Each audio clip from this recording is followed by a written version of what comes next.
அடுத்தது டி நகர். இந்த தொகுதி எப்படி இருந்திருக்கு டஃப் சந்தோஷ்? ஃபைட்டா தான் நம்ம பார்த்துட்டு இருந்திருக்கோம். ஓ.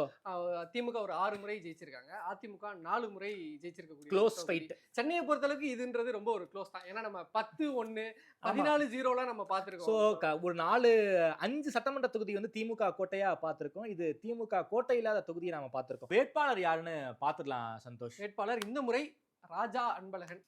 டி நகர் சத்யா. அதிமுகவை பொறுத்த வரைக்கும் சென்னையில மிக பவர்ஃபுல்லான ஒரு மாவட்ட செயலாளராக டி நகர் சத்யா அவர்கள் இருக்காரு. எடப்பாடியாருக்கு பக்கபலமாக சென்னையில இருப்பவர் வந்து சத்யா.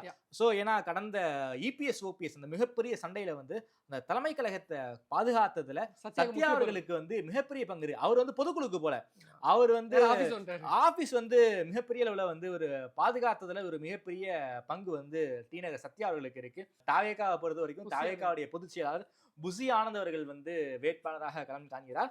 சோ நாம் தமிழரை பொறுத்த வரைக்கும் அனுஷா விஜயகுமார் அவர்கள் வந்து வேட்பாளராக களம் காண்கிறார். டி நகரை பொறுத்த வரைக்கும் ரொம்ப ஒரு டஃப்பான தொகுதி அப்படின்றத நம்ம சொல்லியிருந்தோம். போன முறை வரலாற்று ரீதியாகவும் சரி, போன முறையும் அது நம்மளால பார்க்க முடிஞ்சுச்சு. இந்த முறை எப்படி இருக்கு அப்படின்றத நம்ம பார்த்தோம்னா இந்த முறை அப்படி இல்ல அப்படின்றத அதன் கருத்து கணிப்பு நமக்கு சொல்ல வருது. சோ ராஜா அன்பழகனுக்கு ஒரு 46 ஒரு பெரிய லீட் அந்த இடத்துல வந்திருக்காரு.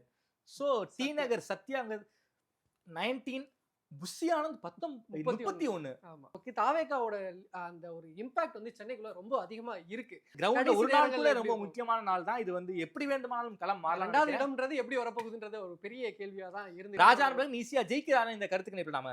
ஏன்னா நம்ம இந்த டி நகர் பகுதிகளில் இந்த மழை வெள்ளம்ன்றது ஒரு பெரிய ஒரு இம்பாக்ட் எப்பயுமே கிரியேட் பண்ணும். இந்த முறை நம்ம போனப்போ இந்த ஏரியாலாம் தண்ணி எப்பயுமே நிக்குங்க. இந்த முறை வந்து பெரிய லெவல்ல நிக்கல. மழை பெஞ்சாலும் சரி அந்த உடனே போயிருது அப்படின்றது அவங்களுக்கு ஒரு பெரிய ரிலீஃபா டி நகர் அந்த வெஸ்ட் மாம்பலம் அந்த ஏரியால இருக்கக்கூடிய மக்களோட பெரிய ஒரு விஷயமா இது இருந்துச்சு. அதுவே அவங்களுக்கு ஒரு பெரிய லீடையுமே எடுத்து கொடுக்குது. அதுவும் இல்லாமல் ஃபேமிலி பேக்ரவுண்ட், அவங்க கட்சியோட அந்த தொண்டர் பேக்ரவுண்ட் எல்லாமே இருக்குன்றது தான் ராஜா அன்பழகனுக்கான இந்த லீடை எடுத்து கொடுக்குது. 46% ரொம்ப கம்ஃபர்டபுளா ஜெயிக்கிறாருன்னு சொல்லியிருக்கோம்.